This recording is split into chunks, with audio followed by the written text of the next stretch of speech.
നമസ്കാരം. ഞാൻ doctor Shivan, CMO, PN Ayurvedashramam Kodungallur. നമുക്ക് ഇന്നിവിടെ ഡിസ്കസ് ചെയ്യുന്ന സബ്ജക്റ്റ് സ്കിൻ ഡിസീസ്, അതിൻ്റെ ആയുർവേദ സമീപനം എന്നതാണ്. നമുക്കറിയാം, സ്കിൻ അഥവാ ചർമ്മം എന്നത് നമ്മുടെ ശരീരത്തിലെ ഏറ്റവും വലിയൊരു അവയവമാണ്. അതിൻ്റെ ധർമ്മങ്ങൾ എന്ന് പറഞ്ഞാൽ ശരീരത്തിൻ്റെ ഊഷ്മാവിനെ നിയന്ത്രിക്കുക, പ്രതിരോധ ശക്തി കൂട്ടുക എന്നുള്ളതും, ബാഹ്യ ശക്തികളിൽ നിന്നുള്ള ചർമ്മ സംരക്ഷണം അല്ലെങ്കിൽ ശരീര സംരക്ഷണം എന്നിവയൊക്കെയാണ്. ഈ ഒരു അവയവത്തിന് പല കാരണങ്ങൾ കൊണ്ട് രോഗം ബാധിക്കാം. അത് എന്തെല്ലാമാണെന്ന് നമുക്കൊന്ന് പരിശോധിക്കാം. സാധാരണ രോഗം കാണപ്പെടുന്നത് നമുക്കറിയാം, ചെറിയ ചെറിയ പാച്ചസ് ആയിട്ടോ അല്ലെങ്കിൽ ചൊറിച്ചിലൊക്കെ ആയിട്ടായിരിക്കും നമ്മുടെ ശരീരത്തിലെ സ്കിന്നിന് രോഗം ബാധിച്ചു എന്ന് നമുക്ക് ബോധ്യപ്പെടുക. അതിന് ഒരു പ്രത്യേക കാരണങ്ങളുണ്ടാവാം. ആ കാരണങ്ങൾ എന്താണെന്നുള്ളത് വിശകലനം ചെയ്യുകയും അതിൻ്റെ കാരണങ്ങളിലേക്ക് പോയി അതിന് വേണ്ടുന്ന ചികിത്സ നിശ്ചയിക്കുകയും ചെയ്യുക എന്നുള്ളതാണല്ലോ നമ്മുടെ ധർമ്മം. അതിലെ പ്രധാനപ്പെട്ട കാരണങ്ങളൊന്ന് നമ്മൾ അനുവർത്തിക്കുന്ന അല്ലെങ്കിൽ പാലിച്ചു വരുന്ന ആഹാരക്രമം തന്നെയാണ്.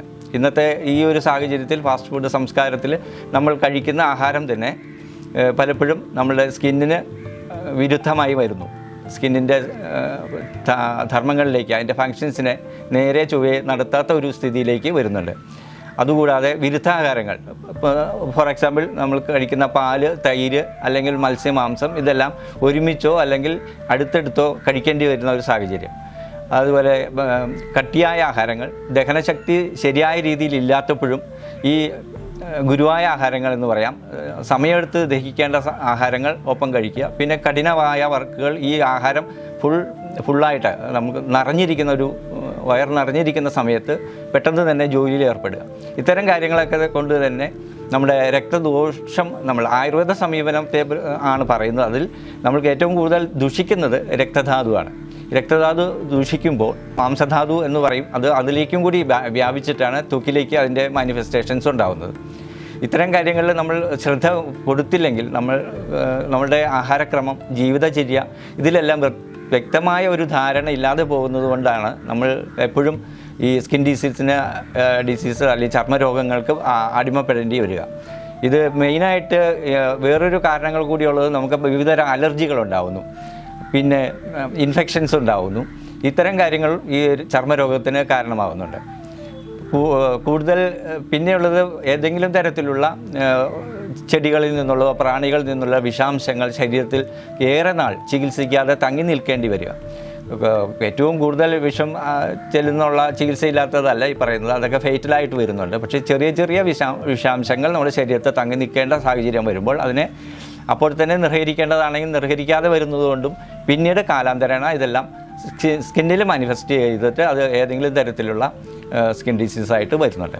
ഇതിൽ മെയിനായിട്ട് നമ്മൾ കണ്ടുവരുന്ന ലക്ഷണങ്ങളെന്ന് പറഞ്ഞാൽ സ്കിന്നിൽ ഈച്ചിങ് ഉണ്ടാവുക, അതിൽ ചെറിയ ചെറിയ കുമിളകൾ ഉണ്ടാവുക, റെഡ് കളർ പ്രത്യക്ഷപ്പെടുക, അല്ലെങ്കിൽ അതിൽ റഫ്നെസ് ഉണ്ടാവുക, ശരീരത്തിലെ സ്കിന്നിൻ്റെ പുറമെ കാഠിന്യം കൂടുക, അല്ലെങ്കിൽ സ്മൂത്ത്നെസ് കൂടുതലായി കാണുക. ഒരു പരിധിയിൽ കവിഞ്ഞുള്ള സ്മൂത്ത്നെസ് സ്കിന്നിനെ കണ്ടാൽ അതും ഒരു രോഗാവസ്ഥയുടെ ലക്ഷണമായി തന്നെ കാണേണ്ടി വരും.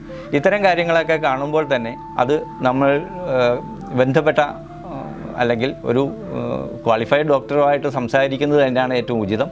അത് തനിയെ കൈകാര്യം ചെയ്യുന്നതിനേക്കാൾ ഏറ്റവും ബെറ്റർ ഇത്തരത്തിൽ നമ്മൾ മാനേജ് ചെയ്യുക എന്നുള്ളതാണ്. പിന്നെ പ്രധാനമായിട്ടുള്ള നമ്മൾ ഇതിൽ അനുവർത്തിക്കേണ്ട കുറേ കാര്യങ്ങളുണ്ട്. ഇത് നമ്മുടെ ഡയറ്ററി മോഡിഫിക്കേഷൻസാണ്. ആദ്യം നാം പറഞ്ഞു, ആഹാരക്രമം തന്നെ തെറ്റുന്നത് കൊണ്ടാണ് ഇത്തരം കാര്യങ്ങൾ നമ്മളുടെ സ്കിന്നിൽ പ്രത്യക്ഷപ്പെടാനുള്ള കാരണം. അതുകൊണ്ട് നമ്മൾ ചെയ്യേണ്ടത് ആദ്യത്തെ പ്രധാനപ്പെട്ട ഒരു സംഗതിയാണ് ആഹാരം ക്രമീകരിക്കുക, അല്ലെങ്കിൽ ഇപ്പോഴുള്ള ആഹാരക്രമത്തിൽ എന്തെല്ലാം മാറ്റം വരുത്തണം എന്നുള്ളത് കൺസൾട്ടിങ് സമയത്ത് വിശദമായി സംസാരിച്ച് അതിൻ്റെ രീതിക്ക് ആ മോഡിഫിക്കേഷൻ വരുത്തണം. അതുപോലെ തന്നെ നമ്മുടെ ജീവിതചര്യ തന്നെ മാറ്റുക തന്നെ വേണം. അത് സമയത്തുറങ്ങുക, സമയത്തുണരുക, മലമൂത്ര വിസർജനങ്ങൾ തടുക്കാതെ അത് കൃത്യസമയത്ത് പാലിക്കുക, അതെല്ലാം ഇതിലേറ്റവും പ്രധാനപ്പെട്ട സംഗതികളാണ്. ഇതെല്ലാം വളരെ പ്രധാനമായിട്ട് ഒരു ഡോക്ടറോട് സംസാരിച്ച് വേണം ഇതിൻ്റെ പോംവഴികൾ നമുക്ക് ആലോചിക്കേണ്ടത്. PN ആയുർവേദാശ്രമത്തെ സംബന്ധിച്ചിടത്തോളം സ്കിൻ ഡിസീസ് അല്ലെങ്കിൽ ചർമ്മരോഗങ്ങൾ വളരെ ഫലപ്രദമായ രീതിയിൽ മാനേജ് ചെയ്ത് പോകുന്നുണ്ട്. ആയുർവേദ രീതിയാണ് നമ്മൾ ചെയ്യുന്നത് ശോധന കർമ്മമാണ്. സാധാരണ കഷായങ്ങൾ, അരിഷ്ടങ്ങൾ അല്ലെങ്കിൽ ഗുളികകൾ കൊടുത്ത് ശമനം വരുത്തുന്ന ഒരു രീതിയിലേക്ക് നിന്ന് ഭിന്നമായി തന്നെ ത്വക്ക് രോഗങ്ങളെ സംബന്ധിച്ച് അതിൽ ശോധന പ്രധാനമായ ഒരു ചികിത്സ കൂടിയാണ് ഉദ്ദേശിക്കുന്നത്. ശോധനം സാധാരണ നമുക്കറിയാം പഞ്ചകർമ്മ ഉൾപ്പെടുന്ന ഒരു അസ്ഥി വിരേചനം മുതലായ പഞ്ചകർമ്മ ട്രീറ്റ്മെൻറ്റ് കൂടി ഇതിൽ ഉൾപ്പെടുത്തിക്കൊണ്ട് തന്നെ വിവിധങ്ങളായ ഔഷധങ്ങൾ ചേർത്തുകൊണ്ട് വിവിധങ്ങളായ കഷായങ്ങൾ ചേർത്തിട്ടുള്ള കഷായവസ്തി പോലെയുള്ളതും ഉൾപ്പെടുത്തിക്കൊണ്ട് തന്നെയാണ് ഈ ത്വക്ക് രോഗങ്ങളുടെ മാനേജ്മെൻറ്റ് നിർവഹിച്ചു പോരുന്നത്. ഒപ്പം വിവിധങ്ങളായ ലേപനങ്ങളുണ്ടാവും. ചില ത്വക്ക് രോഗങ്ങളെ സംബന്ധിച്ച് അഭ്യംഗം വേണ്ടിവരും. അതിനെല്ലാം PN ആയുർവേദ ആശ്രമത്തിൽ പ്രത്യേകിച്ചും തയ്യാറാക്കിയ ഇവിടെ തന്നെ തയ്യാറാക്കുന്ന സ്പെഷ്യൽ കൂട്ടുകളാണ് ഇതിനെല്ലാം ഉപയോഗിക്കുന്നത്. രോഗികളെ സംബന്ധിച്ച് നമുക്ക് പറയാനുള്ളത് ഇതെല്ലാം ദീർഘകാല സ്ഥിതങ്ങളായ പല രോഗങ്ങളും ത്വക്ക് രോഗങ്ങളിൽ ഉൾപ്പെടുന്നുണ്ട്. അതിൽ മാനസിക സംഘർഷങ്ങളെ ലഘൂകരിക്കുകയും കൂടി ചെയ്യുമ്പോൾ മാത്രമേ ഇതിൻ്റെ പൂർണ്ണമായ ഫലപ്രാപ്തി കാണുകയുള്ളൂ. അതുകൊണ്ട് മാനസിക സംഘർഷങ്ങൾ ഒഴിവാക്കുന്നതിനും അതിന് വേണ്ടുന്ന യോഗ പോലുള്ള കാര്യങ്ങൾ കൂടി നമുക്ക് ഇതിൻ്റെ ഇൻകോർപ്പറേറ്റ് ചെയ്ത് ചെയ്യേണ്ടതുണ്ട്.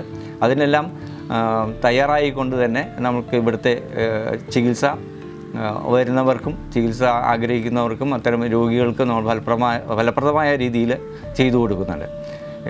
പിന്നെ നമുക്ക് ഏറ്റവും പ്രധാനപ്പെട്ട സംഗതിയാണ് നേരത്തെ സൂചിപ്പിച്ച പോലെ തന്നെ ആരോഗ്യക്രമമായ ഒരു ആഹാരക്രമം, അതും പിന്നെ ജീവിതചര്യയിലും ഏറ്റവും പ്രധാനപ്പെട്ട സംഗതികളാണ് ഞാൻ ആദ്യം സൂചിപ്പിച്ച ഉറക്കം അല്ലെങ്കിൽ ഉണർവ്, ഡേ ടു ഡേ അഫയേഴ്സ്, ദൈനംദിന കാര്യങ്ങളിൽ നമ്മളുടെ ശ്രദ്ധ, ഇതെല്ലാം ഫലപ്രദമായ രീതിയിൽ വേണ്ട നിർദ്ദേശങ്ങളും എല്ലാം PN ആയുർവേദാശ്രമത്തിൽ ചെയ്തു കൊടുക്കുന്നു. PN ആയുർവേദാശ്രമം, മാടവന, കൊടുങ്ങല്ലൂർ, തൃശ്ശൂർ. ഫോൺ 7736 674777 7510646518.